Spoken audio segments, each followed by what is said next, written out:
Lebou Mahamadouba. Tougay Bétiche. Ouf, Baye. Angie. Fatima, bonsoir. Salut, salut, salut. Ouais, oui, je suis là, je suis de retour. Oui, oui, oui, je suis de retour. Tout simplement. Excellente soirée. Vous allez bien? Alors, je vous avais promis que peut-être d'une année, et ben je suis de retour. Voilà. Chose promise. Chose due. Alors, salut, salut mes biscuits. Lala, comment tu vas? Aïcha Ngom, bonsoir.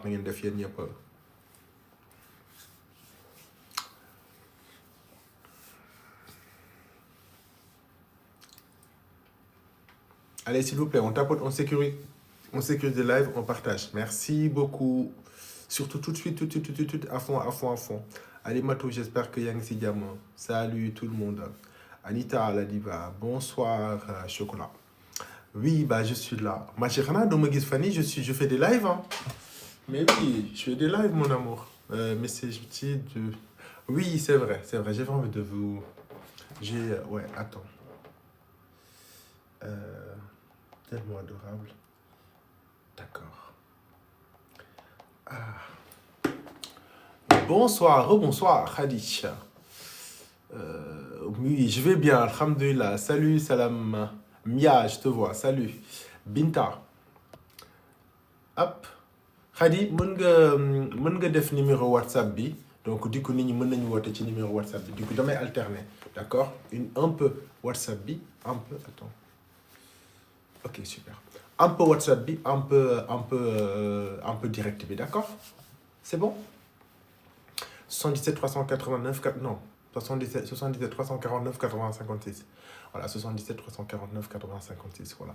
Comment tu vas, Lucas? Ça va bien? Je suis là. Je suis ta grande. Ah bah, ça fait plaisir. Bah, D'accord. Écoute, je vais bien, merci, alhamdulillah. Alors, on va... Hype l'anglais. Super. Et là, hype l'anglais. Nickel, nickel. Alors... gis ngeen vidéo bi ma publié pas bi woon sànq bu léegi bi je vous disais que bon xool leen ko je pense que le plus important mooy ngeen xoolal ko seen bopp. Salut Facha.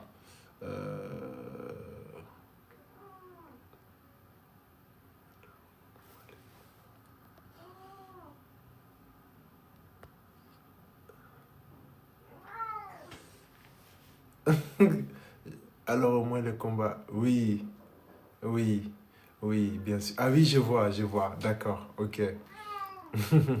Coucou, j'ai une question. D'accord. Alors, je t'embrasse très très fort. Je t'embrasse, je t'aime. Alors, Syrah, je te vois, Manglegis. Yes. Hop. C'est là, il fait froid, hein? Tu veux que j'ouvre? Attendez 2 secondes, je vais ouvrir juste la fenêtre. You wanna go out? You wanna hang out? Ça va? Attends, 2 secondes.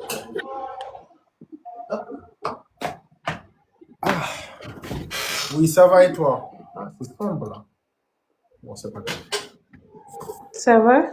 Oui, je vais bien, merci Diara. Et toi, ça va? Oui, ça va. Bon, super. Alors, Diara, on t'écoute, malé déglu. Alors, le chrono, les couillés, tu as 5 minutes. Donc, j'ai mis le chrono, tu as 5 minutes, ok? Non, man lumière laa bëgg. Pardon? Lumière laa bëgg. Lumière nga bëgg. Oh, Hein? waaw. J'ai pas compris li nga wax. Oui. Dégguma li nga wax. En fait dama bëggoon. Est-ce que mën naa la jël WhatsApp? Ma chérie, exprime-toi, j'ai pas compris ce que tu dis là. Oui, en fait dama bëggoon lumière copain. Tu veux des conseils en fait, c'est ça?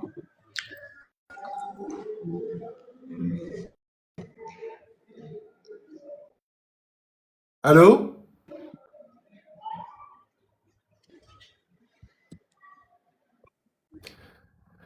Ah, mon Dieu.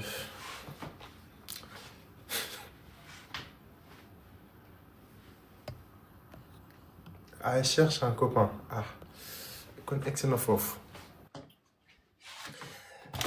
baax na bur gëmmut nelawut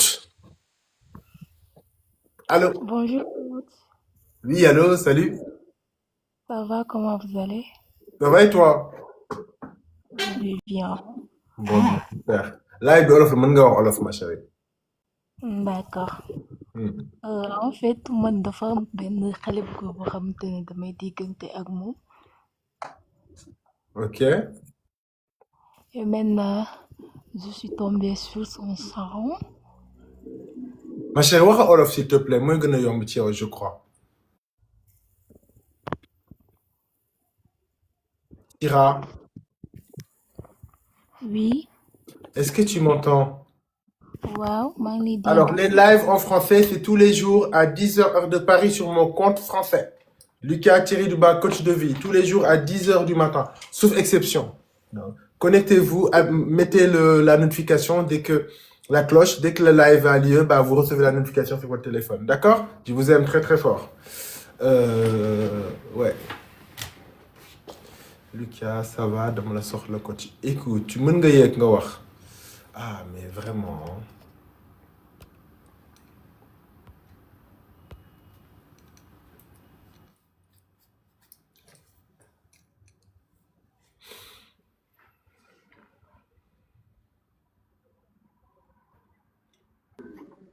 allô Salut. allô Oui, salut les gars. oui bonsoir Oui, allô. maa lay déglu Oui, bonsoir. Comment vous allez?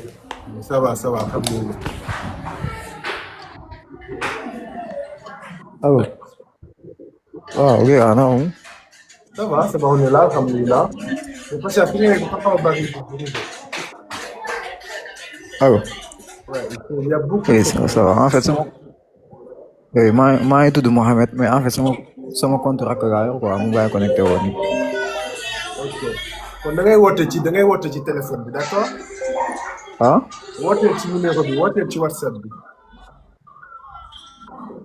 fi nga nekk dafa trop de bruyant il y a trop de bruit c'est difficile pour man ma déglu d'accord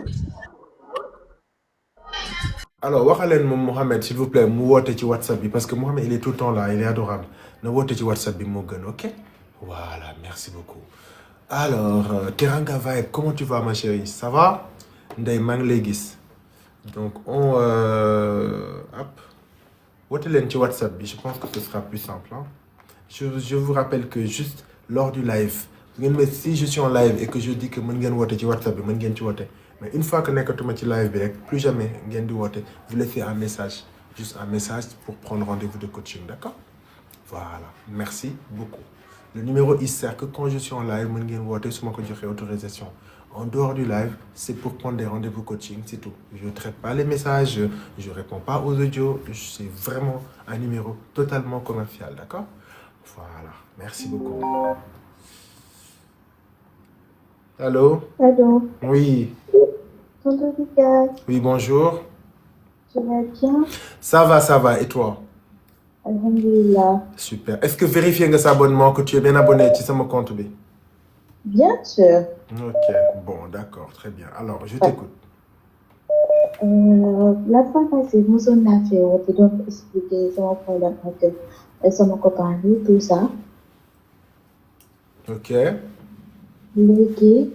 ma chérie tu as 5 minutes d'accord D'accord. voilà J'ai donc parlé. sois concentré voilà Léegi dernier temps yi ñu jubóowaatee parce que ba passé xam naa da doon dem ñëwaat sur le relation c'était pas bon ma chérie tu te doutes bien que je me souviens pas de toutes les histoires qui passent loolu tax may bañ nit ñi di les mêmes gens di ñëwaat naan ma Lucas la dernière fois ok les personnes que j'accompagne en coaching j'ai une fiche tout ça je me souviens mais vous qui venez dans le live j'ai pas une mémoire éléphantesque ok donc exceptionnellement dinaa la déglu vite fait mais si c'est compliqué il faut que tu viennes en coaching d'accord c'est le but du live c'est pas de faire des suites c'est vraiment pas ça l'esprit du live d'accord alors je t'écoute rapidement tu me fais un topo de ce qui s'est passé la dernière fois pour que tu puisses me poser la question de ce soir d'accord D'accord. merci ces derniers temps dañoo mujj am benn problème bu ndaw parce que ça fait que comme man damay jaay tout léegi j'avais amené des marchandises. Léegi ma posté ko mu ne ma lii ça m'intéresse ma ne ko ah donc ça t'intéresse d'accord pas de souci garde mu ne ma garde pour moi ma ne ko ok léegi le dimanche je l'ai appelé je lui ai dit d'accord vous venez regarder les marchandises su la doyee nga jël ko balaa may dem il est venu il a regardé tout et tout on était en train de parler il a voulu flirter avec moi je lui ai dit non et j'accepte pas ça mu ne pourquoi t'acceptes pas ça est-ce que da nga def ay écouteurs parce que moi je t'entends mal donc ñi ci live bi xam naa dégguñu la. yaa may dégg léegi normal. Ouais, je t'entends un peu mieux mais dafa xaw a saturé son bi. D'accord. Léegi il a voulu faire des trucs avec moi j'ai refusé je lui ai dit d'accord j'accepte pas ça te sama diine tamit mayuma may def ak yow lii. Ma chérie, ne parlez jamais de dîner parce que loolu dañ koy utiliser contre vous. Dis juste que moi je ne couche pas avec un homme qui n'est pas mon mari, point. C'est tout. D'accord. Plus jamais dites-vous. La religion, parce que les hommes malhonnêtes, et beaucoup, dañuy retourner les hommes à leur avantage. Je ne couche pas avec un homme qui n'est pas mon mari, point à la ligne. Pourquoi? D'accord. C'est comme ça. Pas autre chose. C'est comme ça, c'est comme ça. J'ai décidé que c'est comme ça, point. Allez, on continue. D'accord. Après il s'est énervé mu ne ma waaw yow gis naa ne tout le temps noonu la comme si que yow t'as pas envie de moi plateau. mu ne la lan ma ne ko directement aux choses sérieuses. ma chérie, est-ce que da nga am ay écouteurs yu mel noonu? Si. S'il te plaît, tu enlèves tout ça nga wax pour mu gën a clair s'il te plaît, d'accord? D'accord, attends. S'il te plaît, ma chérie, merci. Ah, t'as pas compris dès le début? Ok, d'accord. Allô?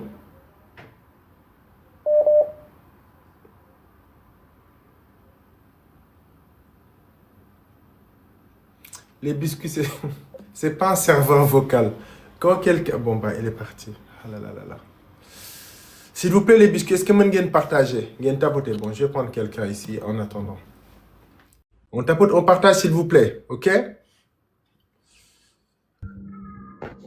Là, on est bloqué, là. Oui, allô? Ça va, Lucas? Oui, ça va et toi? Attends 2 secondes. Ah, ok. Demande. Attends 2 secondes. Alors, 2 secondes. Allô? Allô, oui? Oui, je te demande, mon grand, nga patienter. Ma pare qui n'est en ligne. Après, me dire, d'accord? Mën nga rester en ligne de 5 minutes. Ça te va? Ok, il n'y a pas de souci. Oh, ça marche, à toutes. Oui, alors, je t'écoute, ma chérie. En fait, damay dem comme ça mu gën a gaaw. Comment tu vas? Ça va? Ça va déjà? Ça va, je vais bien, merci. Bon, bah, super. Alors, je t'écoute. En fait, j'ai un copain. Man ak moom dund nañu 3 ans. 3 ans c'est ren. Et je l'aime, lui aussi il m'aime. On a genre dund nañ lu bari man ak moom. Suñu famille xamante nañ et tout. Voilà. Suñu kër comme moom seen kër man aussi seen kër comme suñu kër en fait miinante nañ de trop ñëpp foo ko gis dag may gis ñëpp a ñu xam léegi j'ai un problème parce que ce temps-ci su ma jëlee téléphone am tag rek dafay tag genre bëggul ma jël téléphone am et que man je me dis que dans ma Le téléphone est à usage personnel amoo pour jël téléphone am sans son accord. D'accord mais il est un peu bizarre parce que ce temps-ci dafa yor comportement bu bizarre 20 heures pile il me dit damay tëdd alors que du tëdd dafay nekk en ligne affaire bi. Tu mènes ton enquête ma chérie d'amour tu mènes ton enquête.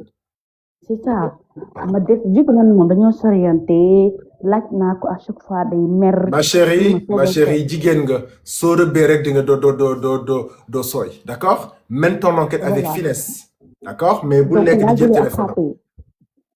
Là je l'ai attrapé. Ok. Parce que dama dem seen kër ñu toog di waxtaan et tout léegi ma war a ñibbi ma jël téléphone am mu ne ma garaawul li sax jël sama téléphone yóbbu ko vu que fan yii yaa ngi bëgg di jël sama téléphone di forcer léegi jëlal demal. J'ai pris son téléphone ma dugg si Yango bi vu que xamoon naa ko tam te par avant amoon naa accès si téléphone am ma ibbi code bi ma dugg WhatsApp ma xool gisuma dara après am na fu ma bës rek ma gis discussion yoo xamante ni dañ ko archivé.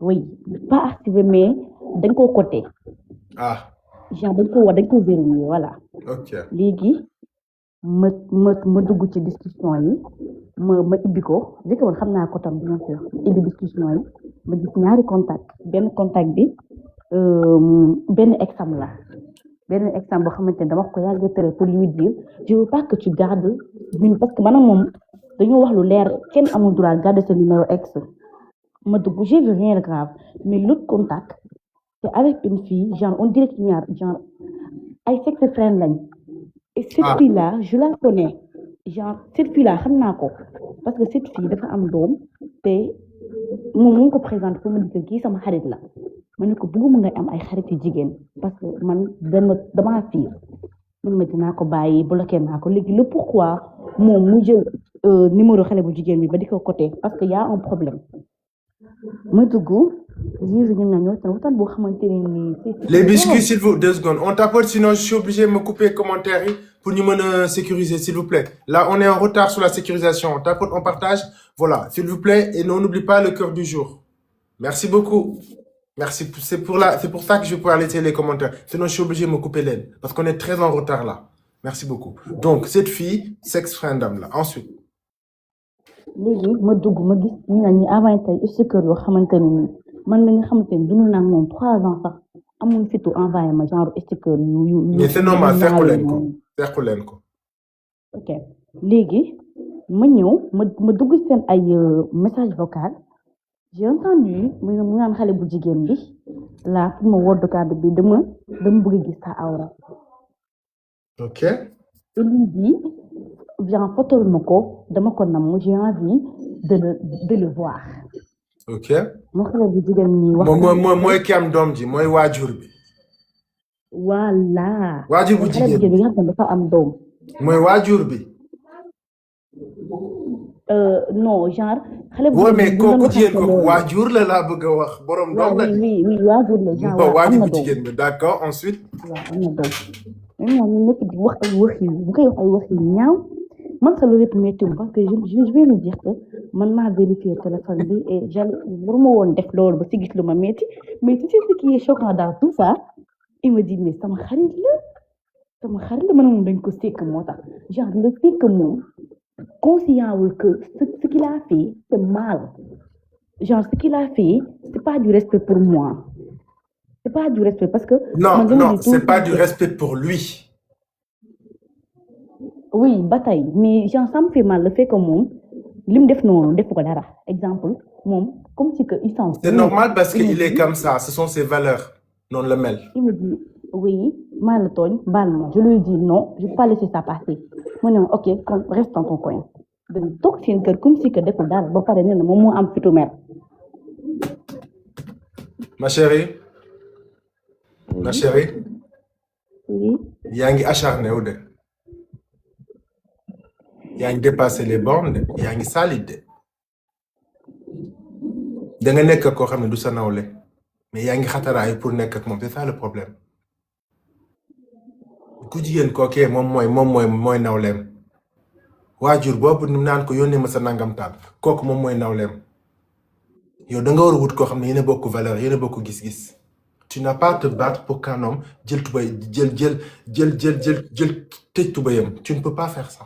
ngay sonal sa bopp rek te instant bi gisaguloo dara parce que lay dikk pire moom il comprend pas que tu t'énerves moom il peut pas comprendre parce que noonu la mel moom day sëy ak ay nit avant le mariage loolu moo ko jik loolu moom mooy gis-gisam yow nga nekk jigéen moo xam ne da nga am ay valeur nga téye sa bopp voilà doo jàngoroy kajoor doo dara tu comprends doo dara ci lu mel noonu nga dem ba découvrir que ce qu'il fallait faire c'est de quitter les lieux prendre tes affaires et de disparaître prendre la poudre d'escampette.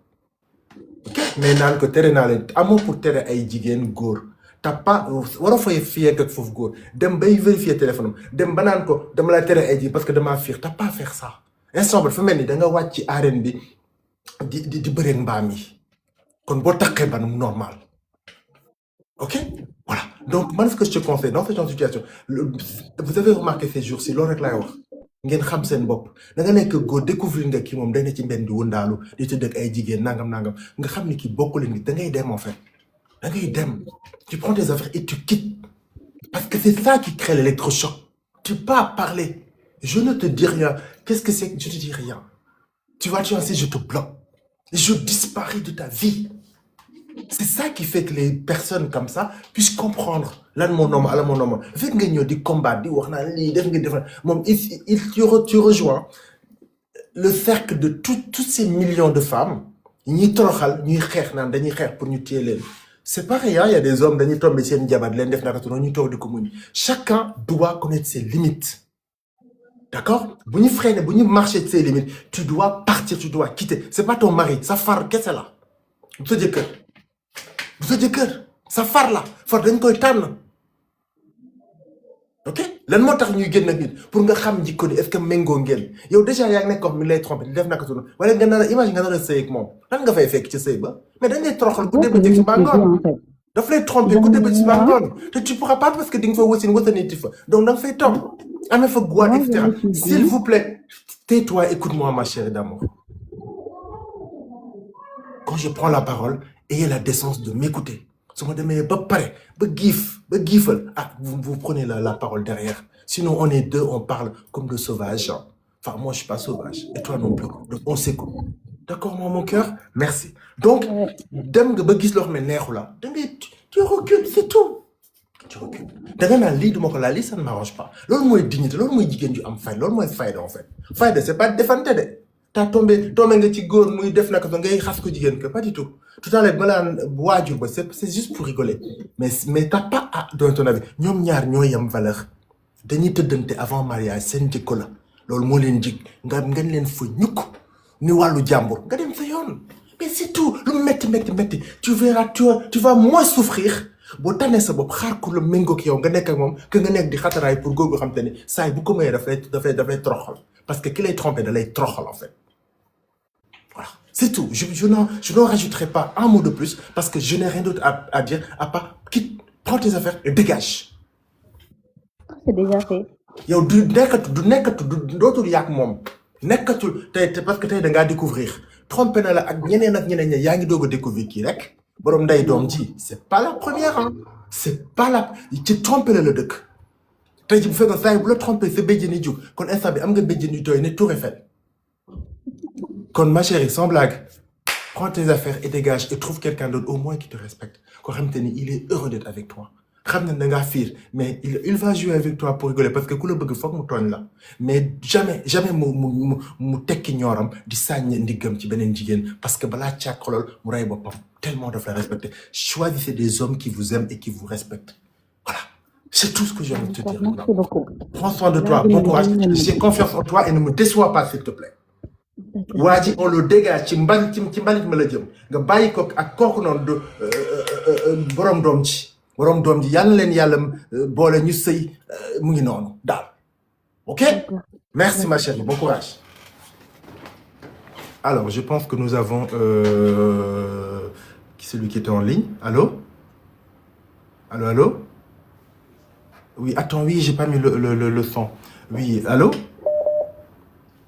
Oui, allô, oui. Oui, rappelle-moi ce tour, nan nga tudd? Mohamed. Ah, c'est Mohamed, d'accord, très bien. Alors, Mohamed, merci beaucoup déjà pour la longue patience, hein, c'est adorable. Donc, je te dis que tu as droit à 5 minutes, bien sûr.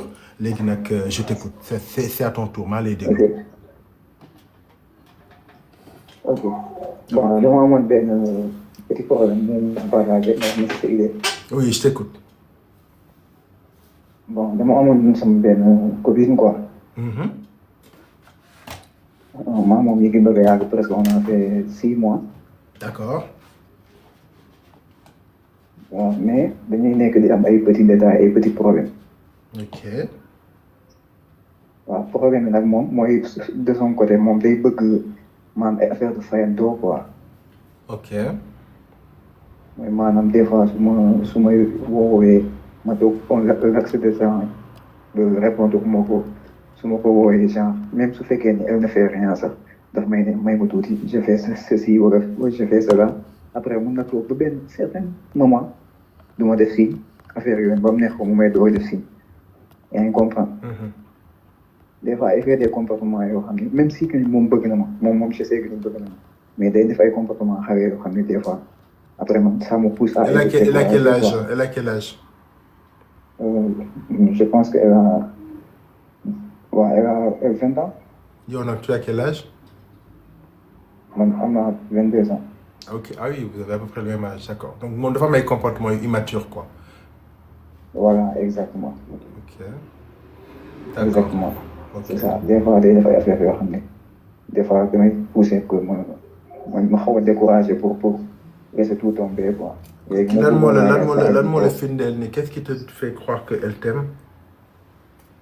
Bon, elle a fait, def na def ay preuves yoo xam ne là, je sais que ni là, elle m'aime. Loolu moom Preuve mën naa humaine, ko wax. preuve humaine nan.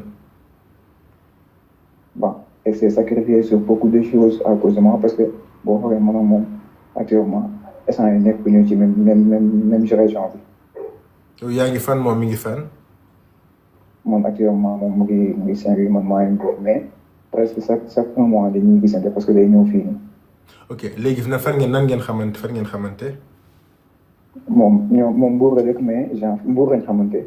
Ok, alors ce que je te conseille mooy en fait da ngay xam ne jigéen boo nekkee ak moom doo papaam, d'accord? Il faut pas nga koy yedd comme si kilifaam nga, d'accord? Parce que ça devient un rapport toxique parce que boo koy jàppee comme papa le jour bu gisee ku ko jàppee comme jigéen daf lay bàyyi, da lay trahir. Donc il faut plutôt avoir un rapport de respect. Su fekkee ne am na ay comportements yoo xam ne tu vois que ça te dérange, tu l'expliques mu leer nga wax ko li ngay xaar ci moom man c'est ça que j'attends de toi. Maintenant si les mêmes problèmes se reproduisent, et qu'il faut faire, tu prends tes distances, tu parles pas trop, tu te fais vraiment rare. Cette présence physique et cette présence, comment dire, orale. En tout cas, c'est tout. Donc, le fait d'être rare, de ne pas parler, parce qu'elle ne pas parler, c'est ça qui fait qu'elle réfléchisse. Oui. Mais côté boobu nga waxee sax côté boobu genre j'ai remarqué que genre même su ma ko xawee mere bu ndaw toog benn 2 jours ou 3 jours da ngay gis elle me fatigue damay woo même si que su ma amoon intention du répondre ko sax damay obligé def ko. Non, il n'y a pas d'obligation. C'est-à-dire que tu expliques clairement, tu lui expliques l'engagement. Si les mêmes problèmes se reproduisent, là, tu observes le silence. Si tu l'as harcelé, tu la mets sous, tu harceler, tu la bloques, la supprimes. Tu observes un temps pour voir jusqu'où elle va aller. Peut-être qu'elle va faire quelque chose de dingue, prendre le billet, alors que etc. Notre problème, c'est ça. Man, est-ce que am na yu may def dans la vie yoo xam ne neexu la est-ce que am na ay comportements yoo xam ne tu n'aimes pas bon c'est-à-dire que man comment je me comporte ça te convient mais pour que notre relation marche il faut que ñun ñaar tous les deux ku ne gis ci sa bopp donc ça et ça et ça tu fais un travail là-dessus maintenant nag boo gisee mu dafay effort il faut l'encourager parce que loolu day mel ni buur ak jaam bi ki nga koy li ngay xaar ci moom bu ko deful même à 100% nga gis ki mi ngi nekk 10 nga encourage 10 ay mujj day nekk 20 day dem ba nekk 100%. Qui def effort da ngay valoriser effort am pour mu am continuer dem envie de def effort mais bu fekkee mi ngi def nga noppi day mel ni c'est un dû alors que ba juróo ko donc il n'y a pas de dû. Est-ce que tu comprends ce que je veux dire? Relation naxante la aussi bienveillance respect naxante mais aussi soo gisee loo xam ne neexu la wax nga ko waxati ko am nga droit nga téye sa bopp en expliquant la personne je suis désolé mais voilà mënuñu avancer parce que lii ak lii doon loo xam daf may mettre en difficulté te gis naa ni yow mënoo ci avancer donc malheureusement damay jël sama distance voilà c'est comme ça que dans une relation kenn ku nekk kam bàyyi xel li nga xam te ne moom la moromam di xaar ci moom donte couple bu jeune ngeen et qu'elle a 20 ans et à 20 ans on n'est pas très mature non plus foog nga jàppale ko yow tamit donte 2 ans rek nga ko magee mais yow yaay góor ok Mohamed. Oui, ok. Bon, merci Mohamed, bon courage. Et de les communiquer. La communication, c'est important. Les femmes ont besoin d'être rassurées, elles ont besoin de se sentir aimées. Mais pas pas mais communication avec maturité. Voilà. Mohamed, certes 22 ans, mais tu es mature dans ta tête. Ok? Merci Moha. Allez, bonne soirée, à bientôt, d'accord? Allô? Ah mince, j'ai décroché et je suis trop chelou. Moi, bref. Ma chérie, rappelle s'il te plaît. Allô? Voilà, hop. I'm so sorry. Allô, les biscuits, on tapote, on partage s'il vous plaît. Lucas. Allô? Allô, oui, Lucas, ça va? Oui, ça va et toi? ça va alhamdulilah. Super. Alors tur bi naka la. man Tahirou waaw. nan nga tudd nga ni Tahirou. Tahirou ouais. Ah Tahir ou Tahirou. Ouais. Bon bah c'est pas grave, on va dire Tahir. Ok Tahir. Tahir, on t'écoute. Question bi lan la. coach dafa am man benn xarit bu ma nekkaloon au fait. Ok. je peux dire que ne ñoo nekk ba léegi quoi. Ok. te genre gel bi daal moo ko mën comprendre au fait. Ok. man dama xamul peut-être maanaam moom nu muy woote sama diggante ak moom dafa nekkul si moom wala. C'est-à-dire lan nga bëgg a wax foofu.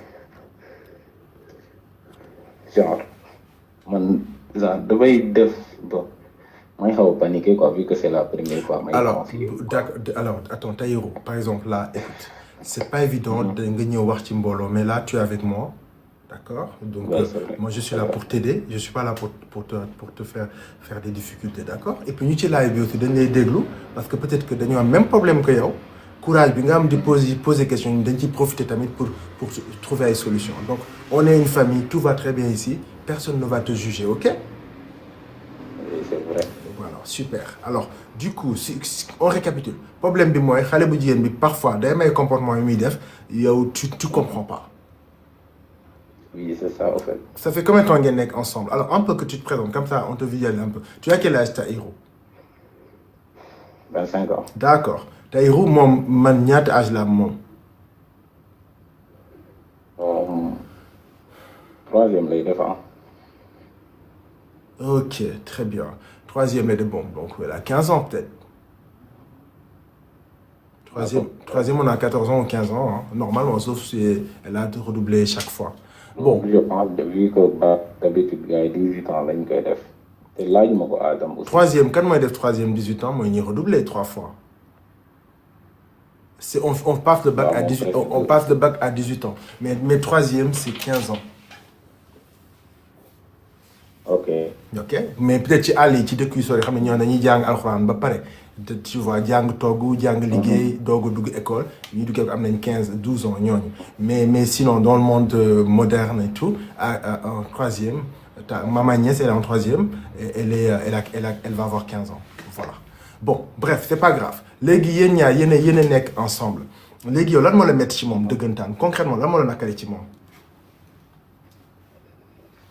Gel ban daal sans dire léegi bon ba wax ak moom comme téléphone genre comme si discussion bu souvent day jékki-jékki ne la c'est-à-dire moom li may ñu koy woo téléphone. maanaam yow sentir ni yëg na la quoi. T'as l'impression parfois daf lay négliger un peu c'est ça. Oui, c'est ça, en fait. J'ai l'impression que nous faisons le mieux mais aussi mon en fait. Ok, moom day woote mbëggeel tout ça mais tu vois que moom daal nekku ci daal tant que ça fi nga ko soxlaa du fa ne du ruyu du fa nekk. joxu la sa gëdd quoi. dañoo xawoon dafa xawoon comme si dafa jëloon ay distance am na aussi ma jël samay distance naam semaine yi passé la commencé di ma def signe après ñu ngi déggante waat. souvent dama bu ko woowee téléphone genre ma ne ko wax ma exactement lan moo nekk si yow moom presque du bëgg a wax en fait après ma ne ko peut-être du boo mënul wax ak man du coup je préfère kon yow na nga couper sa téléphone man tamit man nekk sama côté. peut-être que depuis kañ ngeen nekk ensemble. depuis man moom pour dire rek man dama ko bëgg quoi en fait. mais ça moom j'en doute pas. loolu ma gën a sonal au fait. ah ouais d'accord. xam nga man bi ma jëlee sama distance certes bi ñu jëlee ay distance am janvier bi man ma jël samay distance am na koo xamante ni peut-être jéem naa dem doxaan am foofu ay gel mais xam nga boo demee tamit wax ak nit ki loo xamante ni que leer na ma ni man li ma doon wax ñooñu noonu nekk lu am si man. même loolu la woon ba tax nga bëgg ko lan moo nekk ci moom ba tax maanaam taaram moo luqi sa bët wala lan la woon daal ba tax nga accro. non je pense que taaram la aussi parce que nga par rapport de. Ah bah oui, ça aide, oui. C'est vrai que dans ces âges-là, effectivement, l'âge peut être, la beauté peut être déterminante. Mais da nga ko bëgg wala da nga ko xemmeem tamit mbaa du xemmeem bi moo la sonal. mën na am tamit mu nekk xel même quoi ndax man souvent bu ma jëlee samay distance tamit ça du ma def benn problème. Parce que man j'ai l'impression. bu defaat retour rek. Oh, d'accord, j'ai compris. Man j'ai l'impression que moom xel mi ñoragul. Jëmm ji bu jëmm ji ñoree mais xel mi ñorul. mën na am mu nekk loolu. Je pense man loolu mooy tax aussi parfois mu wax la lii après def lii elle se cherche parce que xel mi adolescente la. Je pense qu'elle a pas 18 ans, elle doit avoir 15 ou 16 ans. te là c'est-à-dire depuis bi ma wàccee tey moom village la nekk man maa ngi Dakar quoi bu ma wàccee tey dina am def même thérapie bi ma def fii xam nga mais man certes dama koy bëgg woo sama xel day nekk ñun askan ma woo ko rek mais souvent damay xaw a téye sama boobu pour gagner quelque chose ci terrain bi quoi mooy loolu jéem a wone sama boobu yooyu noonu. Oui, je sais mais est-ce que yaa ngi gagné parce que man moom mooy gagné ah. soo téye sa bopp est-ce que mi ngi misère lekkatul naanatul nelawatul wala boo téye sa bopp bon moom day dundam.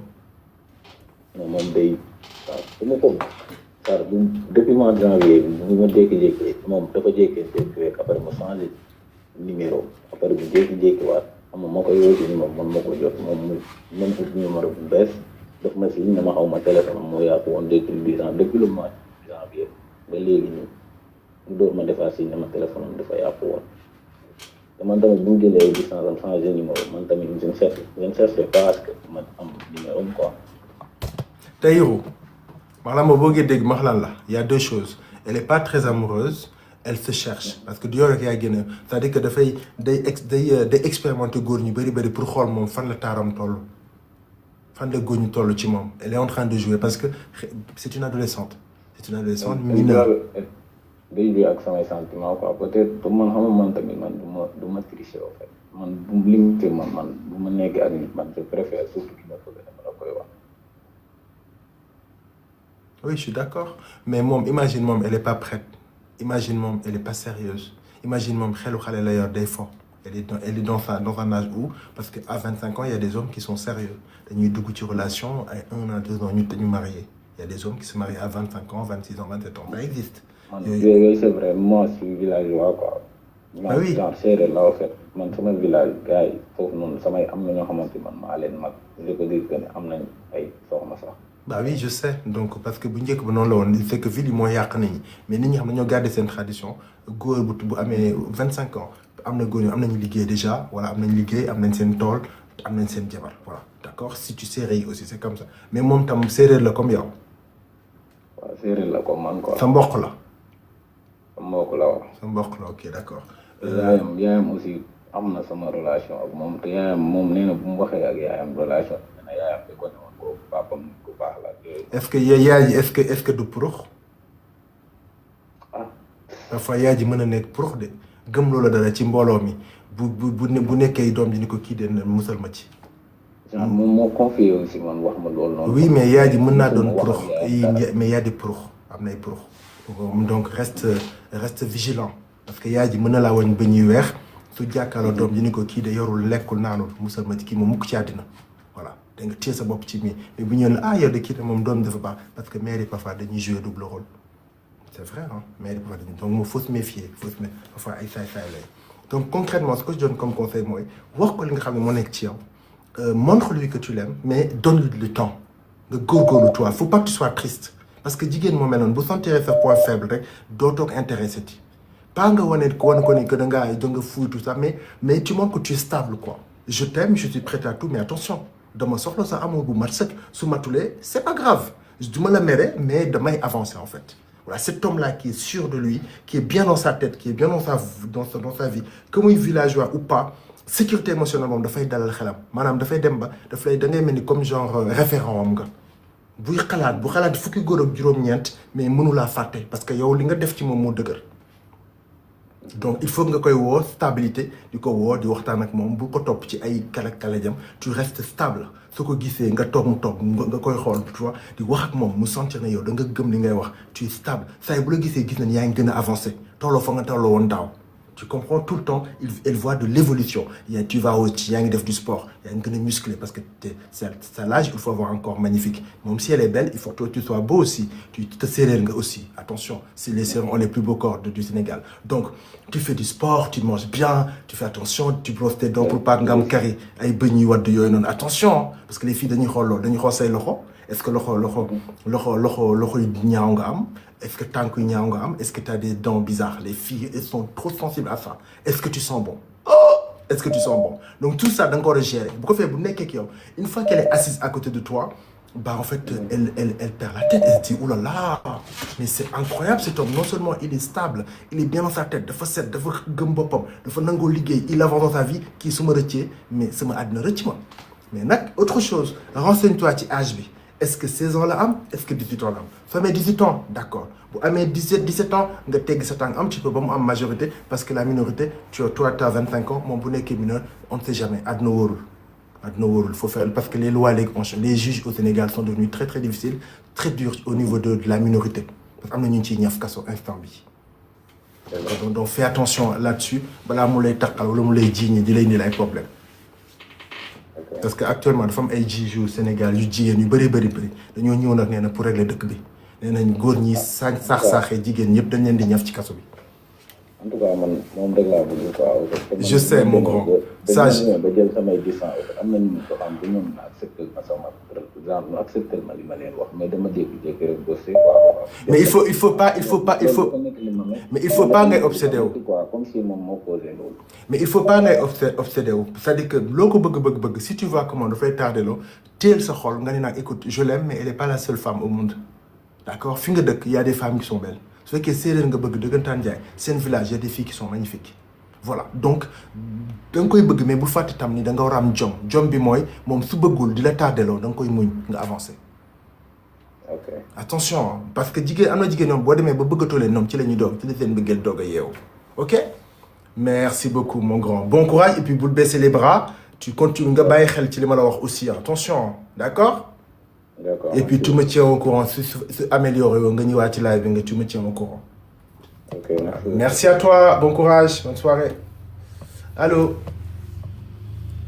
Allô. Oui. Allô. Oui je t'écoute. Allô je t'entends mal ma chérie. Ça va. Oui ça va et toi. Allô oui maa ngi lay dégg. Oui. En fait dama soxla woon conseil. Oui j'écoute. man ba problème bi man dama complexe ci sama bopp maanaam am confiance ci sama bopp te xaw ma lan la. ok d'accord donc tu ñaata at nga am. il y a 24 ans. ah. 24 ans la. ok 24 ans ci lan ngay yëngatu c'est quoi ton travail ci lan ngay jàng lan ngay def. En fait man ci médecine parce que def naa formation 3 ans pare naa mais léegi stage rek la. formation wu lan. santé. médecine. léegi médecin nga léegi docteur nga léegi. stage rek laay def nii nga. mais maanaam docteur nga daal 3 ans yi pare nga ci ba léegi docteur nga d'accord ok. bu formation ok d'accord mooy formation accélérée docteur speed docteur d'accord très bien léegi nga ni yow da nga manquer confiance en soi. d'accord léegi loolu ci nan nga ko mën a expliquer pour yow ce manque de confiance yan conséquences la am dans ta vie. kon comprendre ko. ma ne sa manque de confiance bi ngay wax. yan conséquences la am ci sa dund s'il te plaît. maanaam comme par exemple bu nekkee ni en couple. damay am complexe daal. ok da ngay rus d'accord lan ngay rus c'est quoi da nga rus wax li nga bëgg a wax wala da nga rus am ay calan wala da nga ragal ñu foowee la. déedéet loolu de dama rus comme maanaam dama naan man comme dafa am sikk bu nekk si man daal. est-ce que sikk d'accord yow pour yow ban sikk en pas confiance en soi bi ban sikk nga am da nga ñaaw sa taat dafa tàcc da nga am ay rëmbët ay kurobët doo nitu karaw da nga ràgg da nga najjee kaw amoo ween da nga njool di yaasut góor ñi ay loxo sàcc nga am c'est quoi non ñaaw ma nag wax dëgg. bah man je gis tàpp nga ma aussi. ñi naan ñaaw ma souvent dañu rafet donc ça veut dire que da nga rafet ñi naan tàpp ñu la ñi naan tàpp ma dañu am bind donc ça veut dire que macha allah tubarkalla rafet nga. pas du tout mais xam nga ñaaw ma mais dama ko sama yaram bi amee ay vergetures. mais loolu góor ñi écoute-moi ma chérie confiance écoute je sais damay ànd ak góor. j'ai compris su ma gisantee yow première gisante damay est-ce que xam nga leen góor ñu bari vergeture moo leen di rey mais loolu xamoo ko woon. mais ni ma nekkee mais am vergeture man sax dafa complexe. ma chérie écoute-moi est-ce que jigéen. écoute-moi ma ne xanaa ma xool ni góor ñu bari vergeture réew moo leen di rey c'est vrai da nga am réew da ngay gis sa rem diw ko ba mu niin mbatt jël sa comment ça s'appelle huile brillante yooyu am paillette nga boole ko ci naax bu mu diw bay briller tu comprends nga def sa crème solaire ci kaw pour soleil bi ba laagi boo demee bu fekkee yow da nga ko place nga jël sa benn 2 pièces bu léopard bu xam ne day tirer vers le doré et l'orangé nii jël sa benn paréo bu ndaw def ko benn verre daa koy takk léopard bi noonu wala zèbre bi noonu wala panthère bi noonu plus ces vergetures yi nga diw ko ba muy neex na fi mais les hommes mais dañuy xaru dañ naan mais lii lan la mais lii xale bi li mu yor lan la nga gis yenn gars yi naan mais lii œuvre d'art la keneen ki naan xolo mooy ku yàgg ki daan ne taal bu yàlla taal mais sax na ci ma tëggoon fay ko tu vois yow ngay nekk di baagante ni jàng ba jàggal c'est-à-dire que c'est à toi de prendre ce que tu penses être des points faibles donc koy def point fort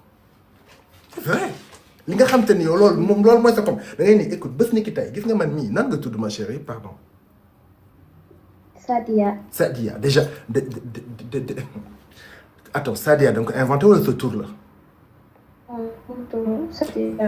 waa léegi yow Sadia déjà yàlla may la tur boo xam te ne tubarkàlla macha allah t'as un prénom magnifique yow ban góor ngay lañ naan sa copine nu mu tudd nga naan Sadia te nit ñi duñ la xool duñ la ñee yow déjà sa tur rek dafa neex sa tur rafet day xëcc mbëggeel sa tur ci jëmmi boppam dafa mel ni poésie sa tur comme tàngal minti neex ba bëgg dee di feral put non mais c'est vrai bu njëkk ba bu tàngal ba bi nit ñi amuñu woon frigo dañ daan jël tàngal minti ni màcc daa jël seen ndox naan mu sedd guy mu mel ndox mu sedd donc yow yàlla ci mais jamono yàgg la donc yow yàlla may la te même ton prénom ça évoque l'amour ton prénom ça invoque l'amour bon la deuxième chose am nga bind te ñaawloo mais commencé ngay nekk sa avocat bopp neen ñi yàlla sàkk ñëpp man maa ci dàq yow loolu loo gis la beauté c'est dans la tête la beauté c'est une question d'interprétation c'est une question de représentation c'est une question de point de vue yow tant que toogoo ni man damaa rafet kenn du la gis ni da nga rafet yow tant que toogoo ni man je me trouve belle góor bu ñëw da lay xool day dem yoonam parce que il sait que yow tu ne t'aimes pas mais loolu ma chérie loolu kenn mën la ko defal jigéen bu ne jéggi-jéggar kenn du ko woddu kenn du ko solo silib kenn du ko solo yére donc c'est à toi de te représenter de te mettre en scène en disant que yàlla moo ma sàkk maam ñaari nopp am lépp samay waajur jur ma fi ñu ma war a jure jox ma tur bu sell kon li ci des nag man mi la géew gi man maa ciy dugg maay dugg ci géew gi te man maay lëmbal géew gi man maay lëmbe réew mi même sous-vêtement boo koy jënd sax da nga koy choisir tu verras que petit à petit tu vas te sentir bien allégée, apaisée, légère, vaporeuse, aérienne. Tu te sens tellement bien que nit ñi dañuy commencer di le bioni naan waaw parce que dafa am looy dégager. Foofu laa koy tënkee ma chérie, je compte sur toi. Su fekkee c'est compliqué, tu viens me voir en privé. Soo ko mënee, si tu as les moyens, je t'aiderai à aller plus loin. D'accord? D'accord. Merci beaucoup Sadiha. Je t'embrasse. Ok. Bisous. Allô? Allô? Oui, Oui. salut. Salut. C'est Lady de Lucas. Oui. Waaw moom dinaa dégg depuis dernière fois I doon essayer pour kii la mais je trouvais pas ce live bi comment tu vas nag. Oui, je vais bien. C'est que avant, on va arrêter en live, mais ñëwaat naa léegi. Donc, je vais bien, merci. Et toi, Khadija, ça va? Ça va bien. Bon, super. Alors, je t'écoute. Dama la bëggoon a remercier bu baax a baax. Ah bon? Pourquoi?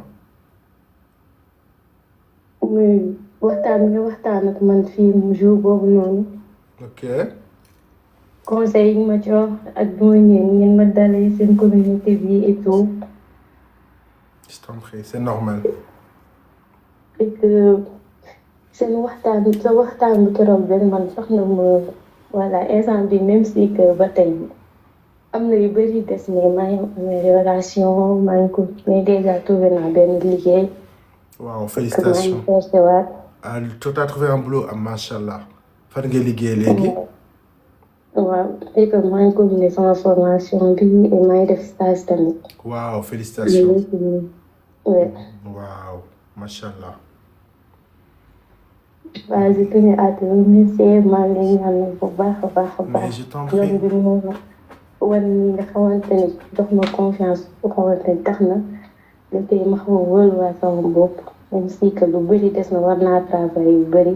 T'inquiète. maa ngi lay ñaanal sama biir xol laa ko jëlee li nga bëgg yëpp yal na la ko yàlla defaral.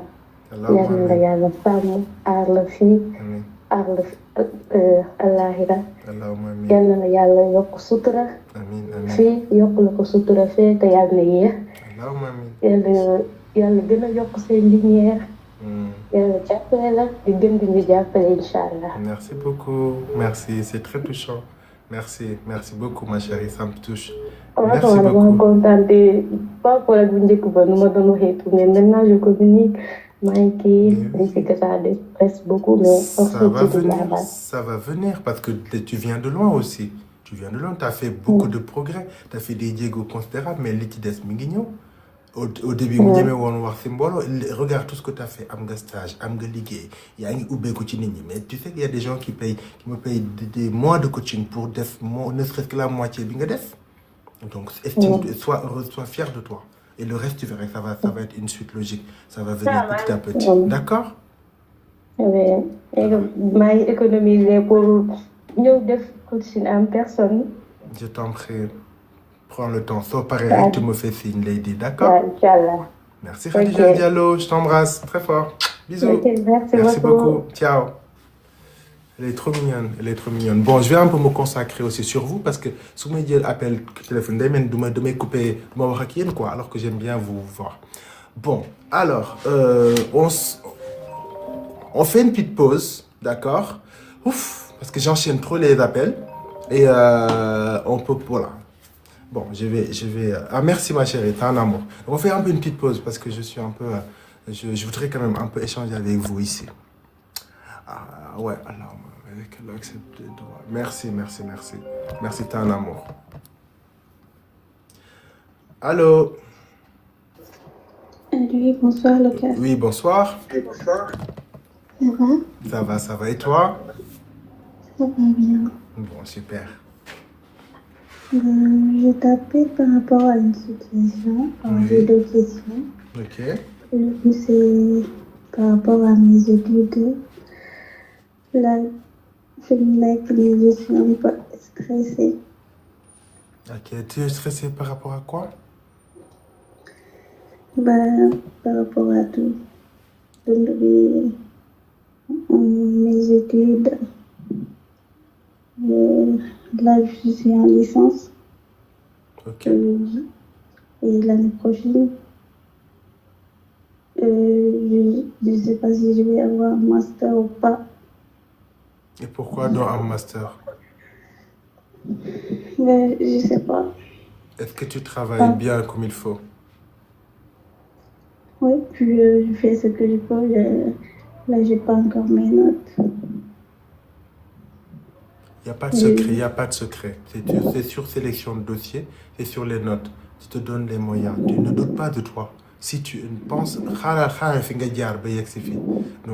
on t'a pas donné ton bac gratuitement, on t'a pas donné le visa gratuitement, on t'a pas donné la première année. Tout l'inga pour am ko étude et hasard chance amu ci. Donc comme t'es pas encore au master et yaa ngi nekk encore ci licence, la dese ci licence bi li jàll na premier semestre bi jàll na. Maintenant il te reste le second semestre. Travaille comme une folle, travaille dur, mais repose-toi, mange et travaille. Voilà. C'est le seul secret qui va te permettre d'avoir un beau dossier pour choisir le master. C'est que là, j'ai même pas encore eu toutes mes notes.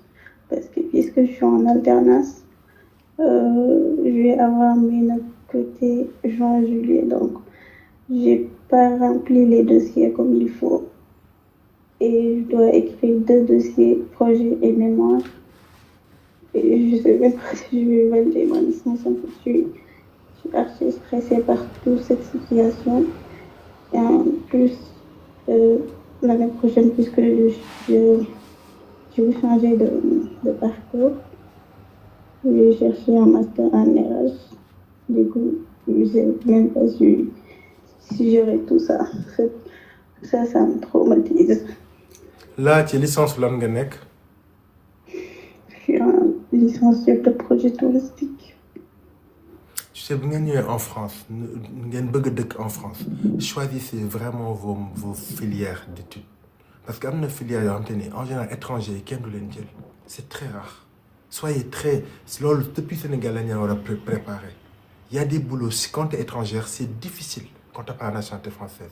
RH, tourisme, je te dis la vérité, c'est pas facile.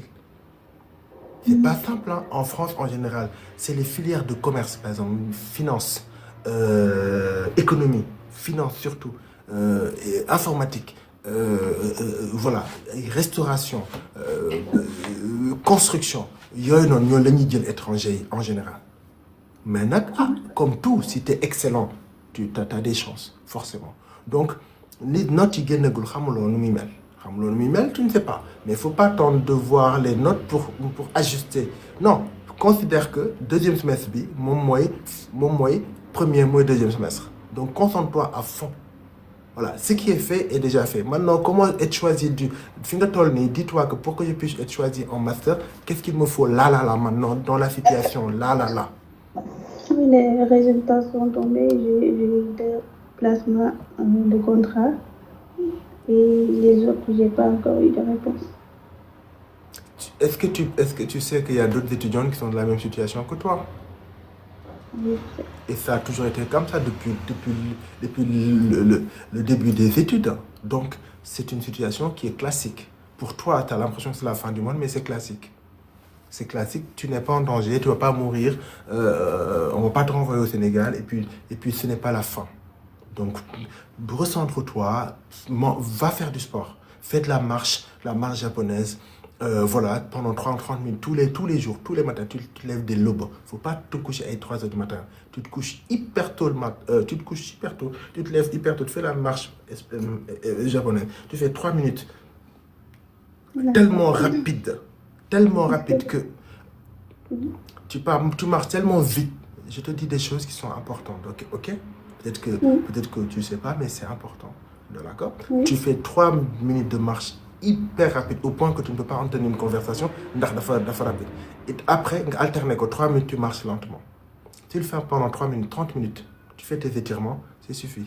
Tu rentres chez toi, tu te laves, tu fais que tu vas bibliothèque. Va à la bibliothèque tout le temps, sport, bibliothèque, manger, dormir tôt. Si tu le fais, tes notes vont exploser. Deuxième semestre, maintenant rattraper premier semestre, ça va t'aider pour le choix de ton master. Si tu veux faire RH, tu fais RH. Voilà, tu fais RH. Je sais pas ce que beaucoup de gens font, gestion de projet touristique, mais RH. Mais comme tout, il faut être extrême, il faut être excellente. Voilà, étranger, tu es en compétition avec des Français, avec la nationalité française ou des Européens. Si tu as des notes minables, malheureusement, tu te retrouves à galérer. Aller chercher un homme, pour dire la catastrophe. Donc maintenant, ton destin, il est encore entre tes mains. Donc, rien n'est trop tard, tout est encore jouable. Alors, arrête d'être triste, arrête d'avoir peur, va bosser comme c'est pas possible. Et tu fais exactement ce que je te dis, tu pries musulman, tu pries toutes tes boules brattées pour ben prière. Yalla na la diapole, tu vas t'en sortir. D'accord. Ok? Oui, est-ce que je peux poser une autre question? Oui, je t'en prie. Voilà. Sama rakk mu ngi Sénégal, il a 19 ans. Parfois, damay am envie rapproché ko poser ko ay pour yedd ko dans la vie, etc., etc. Parce que là, je sais qu'elle est seule. Alors moi, j'ai 2 petits frères et juste une sœur. C'est elle. Donc, je ne sais pas comment l'approcher en fait pour qu'il y ait une proximité parce que moi, je n'ai pas cette proximité avec elle. Alors, loo gis dafa am époque, dafa am moment. Pour l'instant, tu as besoin de te canaliser sur l'urgence. C'est tes études, d'accord? Fais ça. Déjà, trouve ton master dans un beau dossier. On te choisit là où tu veux. Ensuite, tu gères à la famille. Voilà, canalise ton énergie sur l'urgence. Mais affaire famille, tu feras ça après. Ok, ça marche. D'accord? N'oublie pas les prières, sois au positif. Le positif appelle le positif. Sois positif et tu verras que ça va bien se passer. N'aie pas peur. N'aie pas peur. Le soleil se lève pour tout le monde. Ça va marcher pour toi. D'accord? D'accord, ça marche. Merci beaucoup, à toi. Lucas. Merci à toi aussi. Bonne soirée, bon courage. Donc, bon, maintenant les appels là, on arrête. Ça va être ici, ok? Ah, waouh. Il est quelle heure là? Il est minuit 20. Ok. Oui, parce que tu sais, j'avais pas envie de la stresser en lui disant que parce que je pense qu'elle est pas bien. Peut-être qu'elle a un téléphone un peu moyen, un réseau pas moyen, et elle habite dans un endroit où elle peut pas parler fort. Donc j'avais pas envie de la stresser. Moi, tout ça. En fait, c'est une étudiante elle est en licence. Elle fait une filière management touristique. Il faut changer de master. Mais le problème, c'est que le premier semestre, notre imam est-ce que nous choisir? Elle est encore en train de rechercher une alternance. Donc il y a plein de choses qui se passent dans sa tête, malheureusement. L'ol du coup stressé quoi. Mais c'est pas tout, parce qu'il y a aussi famille, il y a des problèmes dans sa famille. Il y a de la famille, rapprocher l'aine. Du coup, ça fait beaucoup de choses quoi. Voilà. Dis-moi quoi, vous avez entendu. C'est un peu la galère des étudiants. C'est pas facile d'aller faire des études à l'étranger. C'est très difficile, surtout pour les personnes qui n'ont pas les moyens. Et malheureusement, avec le temps, ça va être de plus en plus compliqué. Ça va être de plus en plus compliqué. Voilà. Il faut que l'État sénégalais ait étudiants et une bourse. Voilà. Il y a une bourse. Avec peut-être voilà, des bourses pour nous quoi. La vie est très chère. Les étudiants qui restent du cœur, les lekk. Liggéey bi ñuy def c'est pour payer leur loyer. Li ñuy lekkee doyu leen. Nit am na ñu dëkk ci zone rurale yi, il faut liggéey amu fa dans les régions sinistrées. Les étudiants souffrent beaucoup, on l'oublie. Et puis am na dañu war a yónnee seen famille xaalis. Ils sont étudiants, dañu war a yónnee famille seen xaalis. Parfois loolu yàq seen liggéey. Am na dañu mujj nekk ay vigile wala ñuy def ay affaires yoo xamante ni c'est pas des choses qu'ils voulaient faire ou qu'elle voulait faire, mais malheureusement c'est un jàng yàqu na. Voilà, je sais pas si c'est toi ou moi, mais l'écran n'est pas très net. Ah, c'est possible. Attendez. Vous voyez mon écran. Attendez, pour le biscuit d'amour.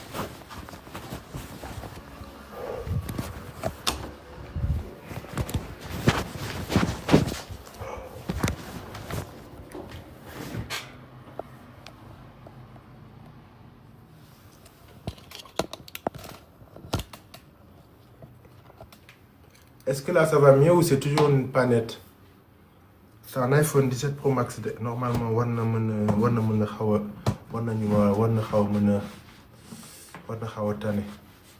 bah, j'essuie juste l'écran. J'essuie la caméra.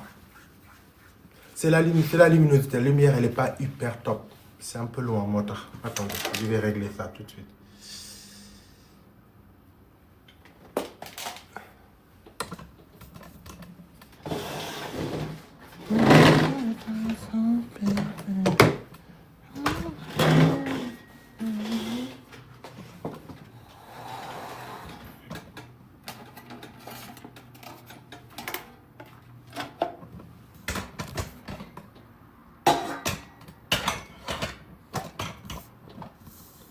Est-ce que là, c'est un peu mieux ou c'est toujours pareil?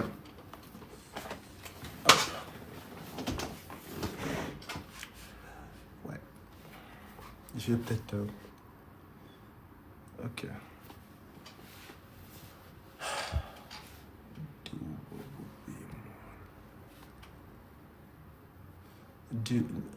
Non, mais même pas. Tu sais, n'oubliez pas qu'on a des mains grasses. Hein. On met de la crème, etc. On touche nos téléphones. C'est vrai que parfois, de fait toucher l'écran, quoi. Mais c'est vrai, c'est vrai. C'est vrai. Mais je touche pas beaucoup mes cheveux. Alors non,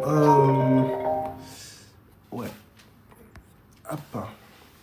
Bah, cool. C'est parfait, nickel. Mais il n'y a rien de mieux que la lumière du jour. La lumière du jour, c'est ce qu'il y a de mieux. La lumière du jour, le soleil qui tape comme ça, c'est la meilleure lumière.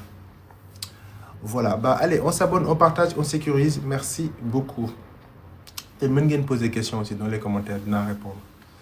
Les appels, par contre, je vais arrêter, mes amours, d'accord? J'ai dû prendre 20 appels, je pense. On peut arrêter les appels. Je vais prendre Inek fini. Hop. Viens, mon cœur. Viens. Hop. Bah.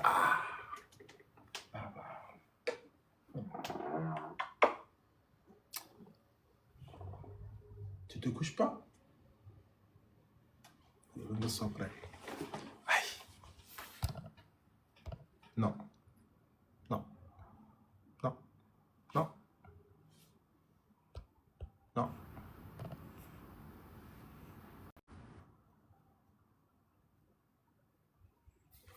Comment se détacher émotionnellement d'un amour profond?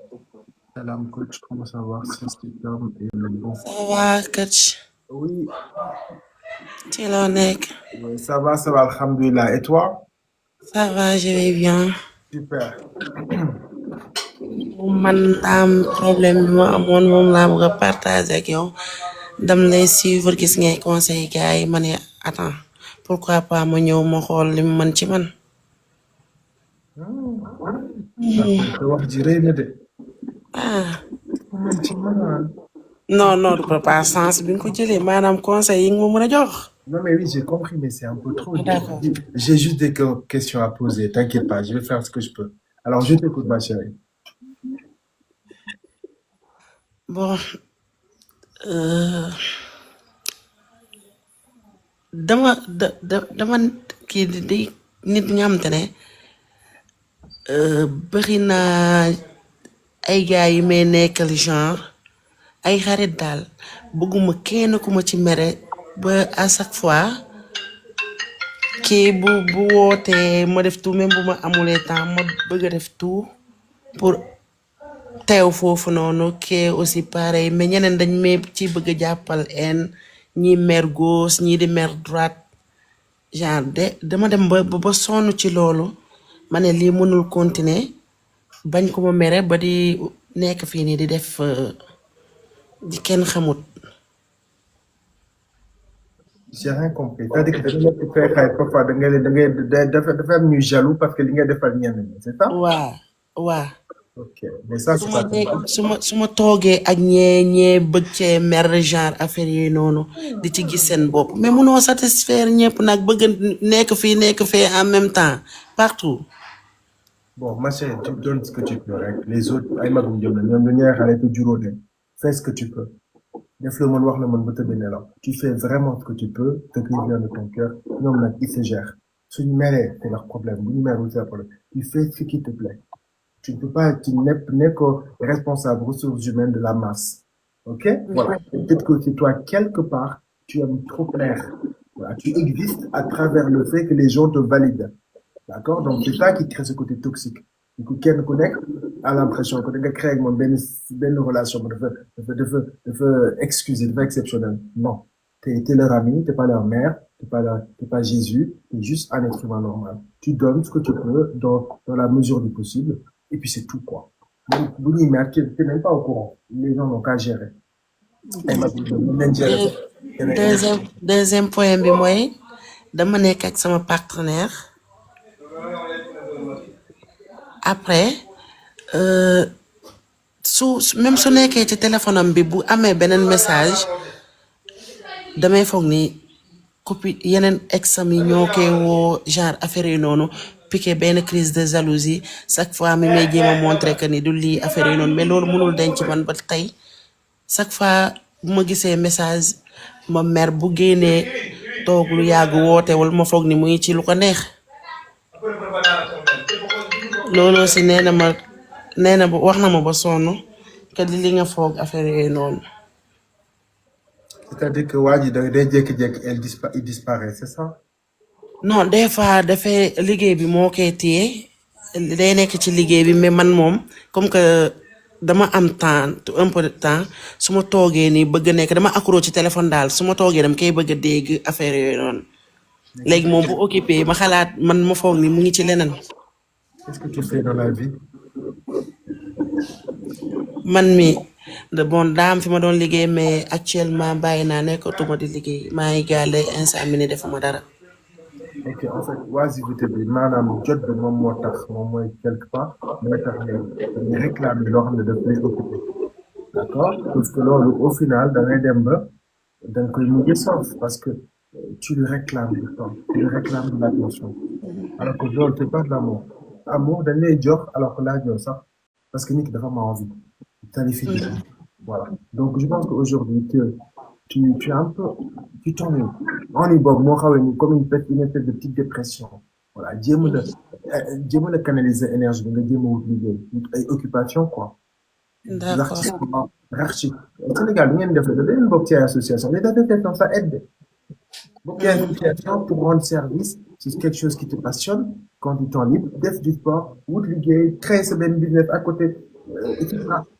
Le fait de pas avoir de temps ça te permet de pas trop réfléchir de pas trop di xalaat ay histoire yu bonne de pas être dépendant affectif ci benn góor.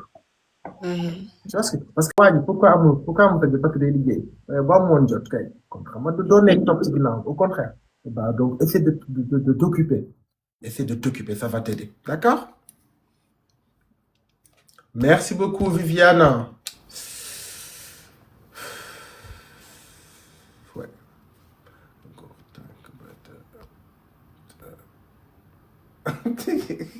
Oh, tu me fais rire. C'est vrai que c'est moi qui ai dit ça. Go tang ma dafa gaaw que je comprends.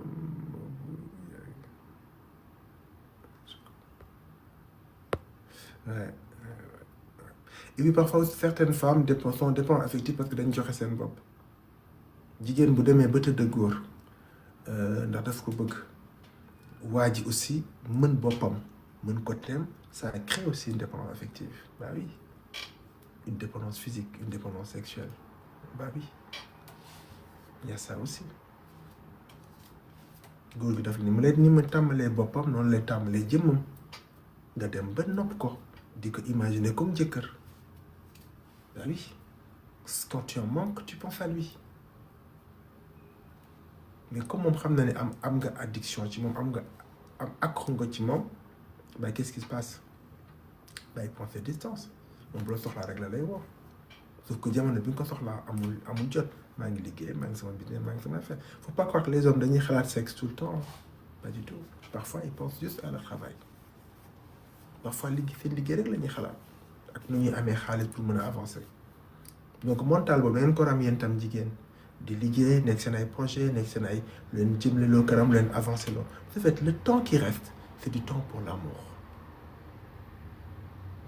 et ça va être un temps de qualité ku am qualité ngeen koy jox ku am qualité moo koy mérité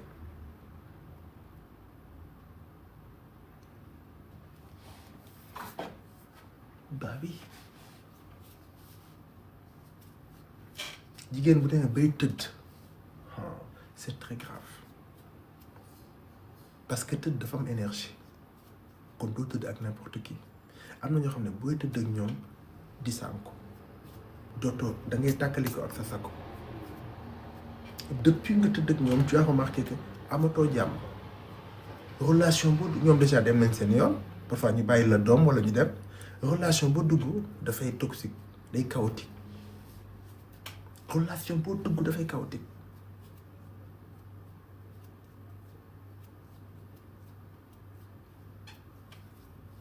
Ne couchez pas avec n'importe qui. te loolu du rek ku jigéen ki de góor gi tamit am na góor ñoo xam te ne dañu tëdd ak benn jigéen ci lañ gëjee am jàmm. Il y a des femmes da ngay tëdd ak ñoom dañ lay marabouté ñu ngi tëdd ak ñoom ba désavoué ci ñoom ah suprême boobu noonu suprême boobu la ñuy jël daal ko def ci benn mbuus tëj ko daal dem gis bàyyi dee jël def ci liñ ciy def yow waaye da nga leen topp baabadan loo liggéey jox leen mënu leen fàtte foo dem dikk. am na jigéen ñoo xam te ne bis boo ni koo ko wax ñag bi waxoon démb il a pas coulé bis boo coulé ci ñoom dootoo ko defati tout comme yeneen góor ñi buñ la njattee ba dugg ci yow dootoo leen fàtteeti. Faites attention ak kan ngeen di tëddanteel parce que léegi tëdd yomb na tëdd jaratu dara appartement yëpp ñu ngi fees teel la vendredi soir gi yéen toog nii am jom di waxtaan ak man waaye ñu ci bari amuñu jëkkër amuñu jabar mais ñu ngi ca nekk yooyu tëddante. Ah bah oui, c'est la vérité. Je n'ai pas à juger, mais c'est juste la vérité.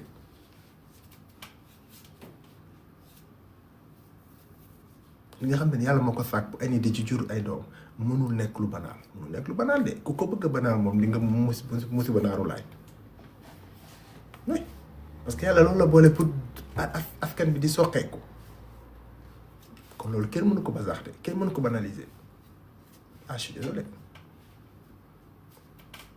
pilule ak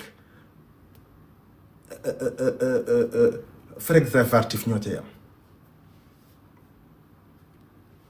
pini nag bu ma wax yenn tur yi pini nag préservatif ñoo ci am parce que c'est l'énergie que vous partagez l'énergie waa ji fóon na la sa ADN dugg na ci gémmiñam sa tuflit boobu noonu ADN la moom récupéré na ko jox la bosam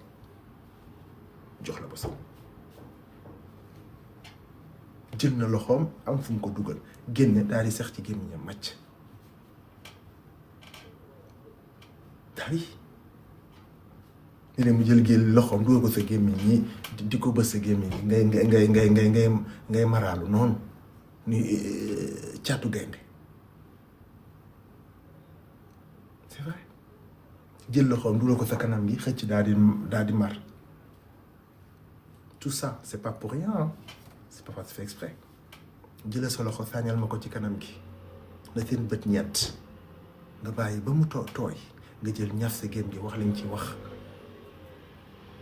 dootu la fàtteeti même bu la bàyyi woon dem di seeg jëkkëram boo ko wootoon 4 heures du matin dina fëq waxande jëkkër ja jël pochetam jël xaalisam ñëw fekk si la lu defali ma la wax rek sa ñetti baaraam nii càmmoñ bi mooy càmmoñ mooy loxo bu bon sa ñetti baaraam yi boo jëlee daal sàññal ma ko ca ngin gi neewam nga ba ngin gi neew ngay xabaay ngin gi neew gi tooy ba mu commencé di yuuxu noonu nga jël def sa gémm gi wax li ma la wax dugg ci douche bi daal di ñëwaat ko bébé dama doon tuur ndox loo ko wax da koy def yaay moom bopp ba loolu dafay am da ngay gisoo leen benn ku jigéen xëy rek xale boo gënoon rafet ci koñ bi xëy topp benn samba booy ni du ko bàyyi.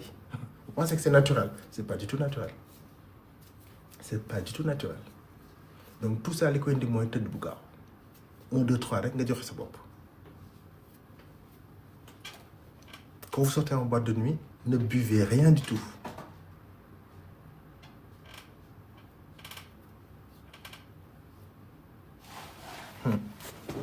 Alors vous sortez en boîte de nuit, faites très attention.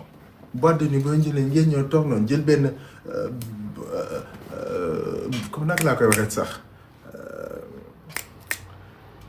bac boobu noonu ñu jël ko def ci glaçon yi def ci kii yeeg xam yéen a ma gën a xam ko foo coca yeeg zi yeeg nangam naam noonu ku ne jël nii yore set bi naan di naan nii di pipe nii teg naan Cherif Chéri di dem naan waaw feeñ dafa neex naan nii waaw ak fi ñëwaat naan nii jëlaat seen kii la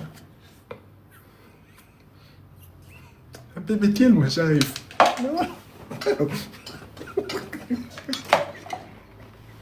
ñëwaat jëlaat naan bébé chéri je t'aime neen dañoo branché dañoo branché ñu ne yére bi jóge Chine nag ah moom mooy kii mooy xaw ma lan groupage jóge Chine mu jël ci benn naan te robe bi jotu ko.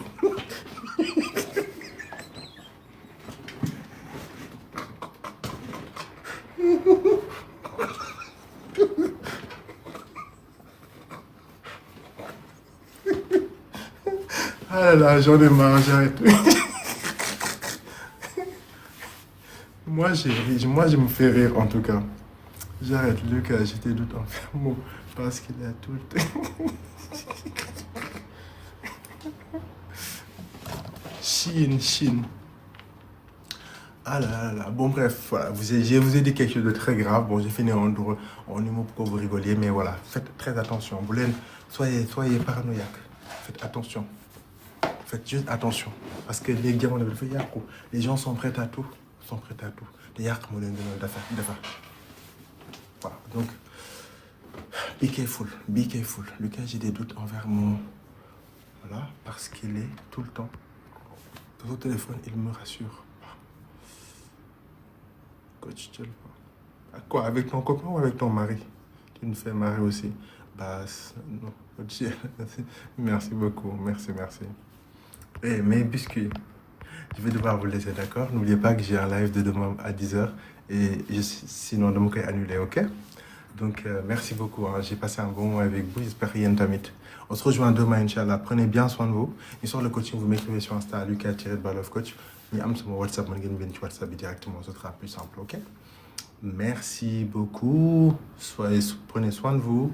Soyez soignés. Et puis, à demain, bonne réale. D'accord? Bisous. Bisous, ciao. Abonnez-vous, Yenni, live. Et puis, donnez-moi la force sur Instagram. Sur Instagram, Lucas-Coach. Allez vous abonner massivement. Et sur mon YouTube. Merci. Bisous. Ciao.